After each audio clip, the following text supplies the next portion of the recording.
As you make your way, so we're picking back up where we left off.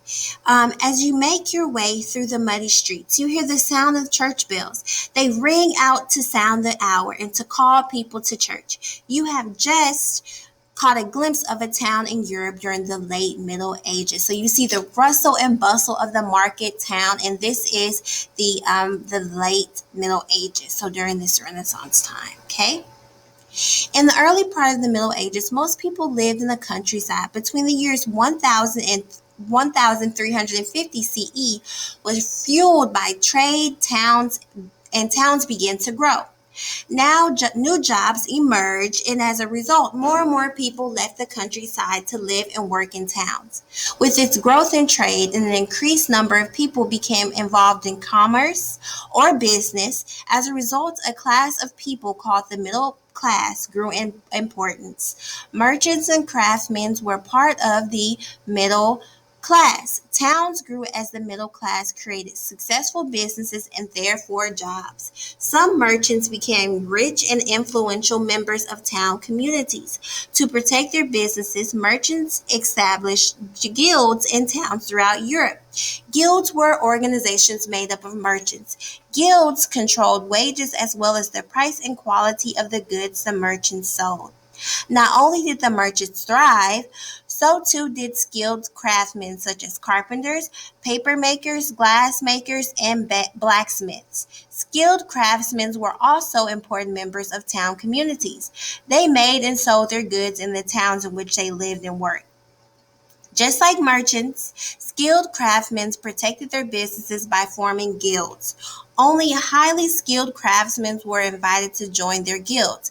Many years of training went into becoming a skilled craftsman. There was a certain pattern to daily life in towns in the Middle Ages. From Sunday to Saturday, towns were with the hustle and bustle of street vendors, shopkeepers, craftsmen, and market sellers. Pickpockets and purse snatchers were afoot too. Shops opened as early as 6 a.m. Most towns held markets 2 or 3 times a week. Local farmers sold produce and animals. Towns were not outside the control of the local lord. Merchants and craftsmen usually paid lords in form of money or goods. However, in exchange for money or goods, many lords granted towns special charters. The charters allowed wealthy and influential townspeople, the right to make their own laws.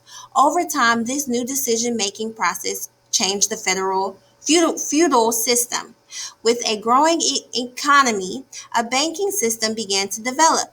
The increasingly wealthy churches and towns created schools called universities.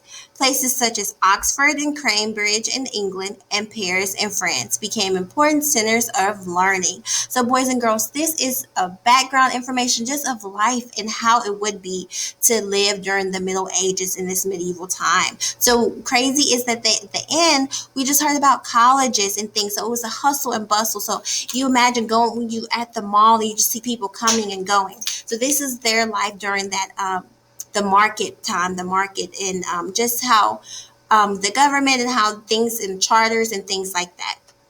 Okay, and our last page. It was not long before many European towns and cities became terribly overcrowded. People lived in small houses, crowded together. The towns and the cities were disease-ridden. Rats scurried about helped spread disease. Unless you lived in a castle, you did not have a toilet inside your home. Wow. Instead, people used chamber pots and threw the contents into the street. Oh my goodness. Local water supplies, polluted with waste that was discarded daily, carried disease. Sickness and disease were common. The Black Death spread easily in such conditions. As they did in the countryside, people in towns cooked on small fires inside their homes. Fires frequently broke out and were difficult to control. Townspeople were required to keep buckets of water outside their homes, just in case. Many Middle-aged towns were walled. People entering or leaving did so through gates. Often a toll or fee were charged to enter a town.